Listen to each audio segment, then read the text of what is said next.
ये कहानी यमन की है। अरबी समंदर में व्यापारियों की कश्तियां तैरा करती थी। इनमें से एक कश्ती पर तारिक काम किया करता था। ये कश्ती थी जलाल अब्दुल्ला की। एक काम ढंग से नहीं करता ये लड़का, जब देखो गड़बड़ करता है। जी हुजूर। तुम्हें ये फर्श साफ करने को कहा था, ऐसे साफ किया है तुमने? हुजूर, फर्श साफ तो है। अब तुम हमसे जुबान लड़ाओगे? गुस्ताख, अब फिर से फर्श साफ करो, इस बार पूरी ईमानदारी से। अक्सर जलाल बहाने ढूंढा करता था तारिक पर चीखने चिल्लाने के लिए। बेचारा तारिक गरीब था, इसलिए वो जलाल की जी हुजूरी किया करता था। वो 2 महीने बाद जलाल अपनी कश्ती लेकर वापस यमन लौटा था। तारिक आज बहुत खुश था। वो घर वापस लौटने वाला था। जैसे ही वो लोग किनारे पहुंचे तो तारिक जलाल के पास आ गया। क्या है? मेरी मजदूरी। मजदूरी? मजदूरी उसे देते हैं जो काम करे। तुमने तो एक भी काम ढंग से नहीं किया। शुक्र करो कि पिछले 1 साल तक मैंने तुम्हें खाना खिलाया। अब जाओ यहाँ से। क्या? पर मैं घर किस मुंह से जाऊंगा? अपने इसी मनहूस मुंह से जाओ। बेचारा तारिक लंबे चौड़े जलाल से पैसे वसूल ना कर पाया। वो किनारे पर भी भटकता रहा। काफी देर भटकने के बाद वो बैठ गया और सोचने लगा, मैं घर जाकर क्या मुंह दिखाऊंगा? और उसी वक्त उसके सामने की लहरें उसके पास एक कांच की बोतल लेकर आई। ये बोतल कैसे लहरों पर तैर रही है? इसके अंदर क्या होगा? तारिक उठा और उसने वो बोतल भी उठा ली। बोतल अलग थी, काफी भारी। जैसे ही तारिक ने बोतल खोली तो अंदर से एक जिन बाहर आया। आजादी, आजादी, इतने सालों बाद मुझे आजादी मिली। वो जिन खुशी से नाच रहा था। नाचते हुए जिन को देखकर तारिक घबरा गया। घबराओ मत, तुम तो मेरे दोस्त हो। जाने बहार गुले गुलजार, तुम तो खुश रहो, आबाद रहो।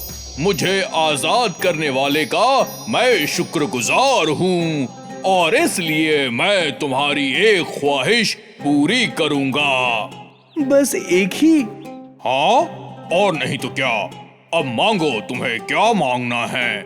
मुझे थोड़ा वक्त दो सोचने के लिए। ठीक है। जिन इंतजार करने लगा और तारिक सोचने लगा। मैंने जिंदगी भर दूसरों की कश्तियों पर काम किया है। इस बार तो मुझे पैसे भी नहीं मिले। मुझे एक कश्ती मांगनी चाहिए, पर अगर मेरी कश्ती समंदर में डूब गई तो? और मेरे पास पैसे भी नहीं हैं। घर किस मुंह से जाऊंगा? दोस्त, तुम एक काम करो, तुम अपनी सारी इच्छाओं को एक साथ मिलाकर मांगो। कोशिश करता हूँ। तो जिन, मुझे एक ऐसी कश्ती चाहिए जो समंदर में बिल्कुल ना डूबे, ना ही वो टूटे, ना कोई उसे नुकसान पहुंचा पाए, और साथ ही उसके अंदर 2 पोटली सोने के सिक्के हों। बस? हाँ, इतना ही।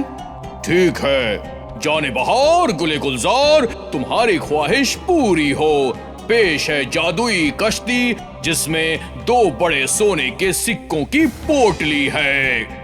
जिन ने तारिक के सामने एक बड़ी और शानदार कश्ती खड़ी कर दी और सोने के सिक्कों की पोटली भी।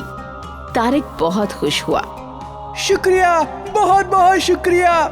तुम्हारा भी शुक्रिया। अगर तुम बोतल नहीं खोलते तो ना जाने मुझे कब आजादी मिलती। अब मैं चलता हूँ। अलविदा मेरे दोस्त। अलविदा दोस्त। सोने के सिक्कों की पोटली लेकर तारिक घर गया। उसका परिवार उसे देखकर बहुत खुश हुआ। उनकी गरीबी दूर हो गई और अब तारिक एक आम मजदूर नहीं था। अब वो एक कश्ती का मालिक था। अब तारिक की कश्ती समंदर में सौदा करने जाया करती थी। तारिक की कश्ती पर कई लोग काम किया करते थे। तारिक सबसे बड़े प्यार से बातें किया करता था। क्या हाल है चाचा? बस आपकी दुआ है हुजूर। हमेशा खुश रहिए, आबाद रहिए। ये लीजिए आपका मेहनताना, और अगली बार भी हमारे साथ ही सौदा करने आना। जरूर समय अपनी रफ्तार से चलता रहा और देखते ही देखते तारिक यमन में बहुत मशहूर हो गया अपनी दरिया दिली की बदौलत। एक दिन की बात है, तारिक के पुराने मालिक जलाल ने उसकी ये दरिया दिली देख ली। ये तो वही तारिक है जो मेरे पास काम किया करता था, पर इसके पास इतने पैसे कहाँ से आ गए? और अब इसकी खुद की कश्ती है। अब ये नामाकूल मेरी बराबरी करेगा, ऐसा मैं होने नहीं दूंगा। जलाल रात के अंधेरे में तारिक की कश्ती पर गया और उस पर मिट्टी का तेल छिड़क दिया। अब आएगा मजा। जैसे ही जलाल ने कश्ती पर आग फेंकी तो उसने देखा कि कश्ती में आग नहीं लगी। ये कैसे हो सकता है? जलाल ने फिर से कश्ती को आग लगाने की कोशिश की, पर कश्ती बिल्कुल भी जल नहीं रही थी। ये देखकर जलाल हैरान हो गया। उसे समझ नहीं आ रहा था कि ये कैसे मुमकिन है। इस कश्ती में आग क्यों नहीं लग रही? कहीं इस मिट्टी के तेल में कोई गड़बड़ तो नहीं है? जलाल ने मिट्टी का तेल सूंघा और तभी उसका एक नौकर चिल्लाते हुए वहां आया। मालिक, मालिक, कश्ती में आग लग गई। मेरी कश्ती में? अरे नहीं। जलाल परेशान हुआ और वहां से भागने लगा। वो अपनी जलती हुई कश्ती पर पहुंचा और जोर जोर से रोने लगा। मैं तो तारिक की कश्ती जलाने गया था, यहाँ मेरी कश्ती ही जल गई। या अल्लाह! जलाल ने तारिक की कश्ती जलाई और उसकी खुद की कश्ती जल गई। इसीलिए तो कहते हैं, जो दूसरों के लिए गड्ढा खोदते हैं वो उसमें खुद ही गिरते हैं। तारिक की कश्ती बिल्कुल ठीक थी, क्योंकि वो जादुई कश्ती थी। एक समय की बात है, हेनरी और रिचर्ड दोनों अपने जहाज में सवार होकर समंदर में सफर कर रहे थे। ये नौका है हमारी, ये समंदर है हमारा, हम चलते हैं हिम्मत से, हमें है सिर्फ एक दूजे का सहारा। और अचानक समंदर की लहरों में उफान आने लगा। एक बवंडर हमारी ओर आ रहा है, जो भी मिले उसे कस के पकड़े रहना। बवंडर ने जहाज के टुकड़े टुकड़े कर दिए। हेनरी बच पाया क्योंकि उसने एक लकड़ी का सहारा ले रखा था। समंदर की लहरें बेहोश हेनरी को एक टापू पर ले आई और अब जब हेनरी को होश आया, रिचर्ड! उस बवंडर ने मेरे भाई जैसे दोस्त को खा लिया। अब मैं क्या करूं? मैं अकेला इस टापू पर। हे भगवान, ये क्या किया? मैं अकेला कैसे जी सकता हूं?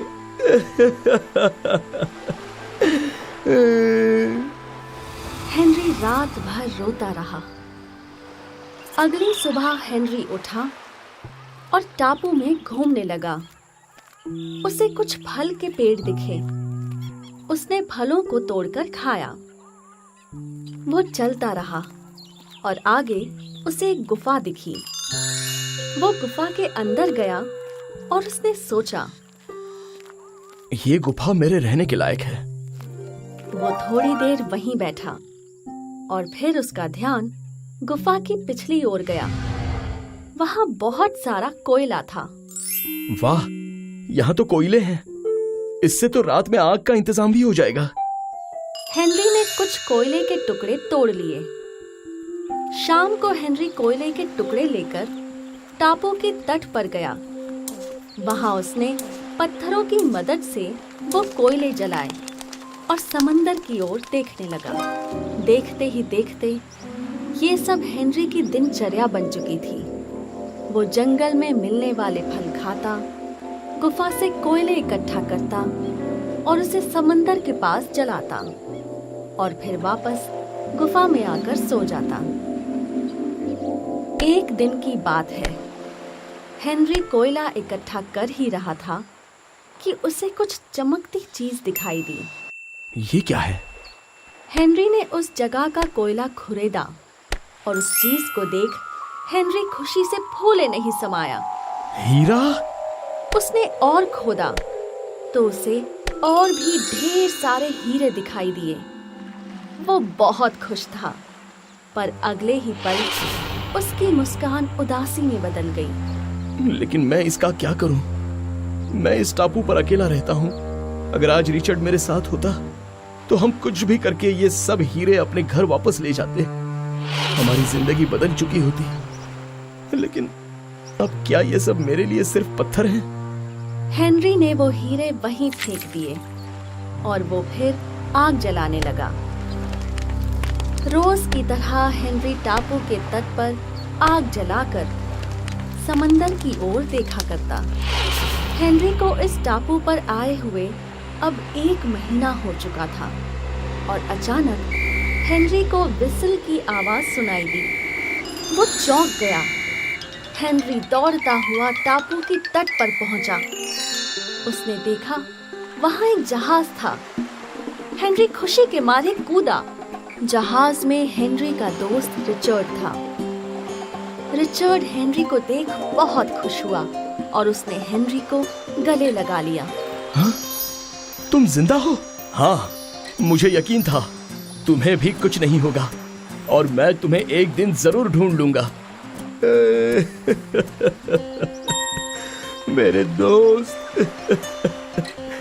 चलो चलो अब मेरे साथ। हेनरी रिचर्ड के साथ जहाज पे चढ़ने ही वाला था कि उसे कुछ याद आया। रिचर्ड, यहाँ आओ, मुझे तुम्हें कुछ दिखाना है। क्या है? चलो तो मेरे साथ। हेनरी रिचर्ड को अपने साथ अपनी गुफा में ले गया। वहां उसने रिचर्ड को वो हीरे दिखाए। बाप रे, इतने सारे हीरे! हाँ, और मैं यही सोच रहा था कि अगर तुम मेरे साथ हो तो ही इन हीरों का मेरे लिए मूल्य है, वरना ये सब तो सिर्फ पत्थर हैं। रिचर्ड ने हेनरी को गले लगाया। रिचर्ड, तुम मेरी जिंदगी के असली हीरे हो, मेरे दोस्त, मेरे भाई। अगर तुम नहीं आते तो शायद मैं यहीं इस टापू पर मर जाता। भाई, तुम्हारे बगैर कैसे जी सकता हूँ।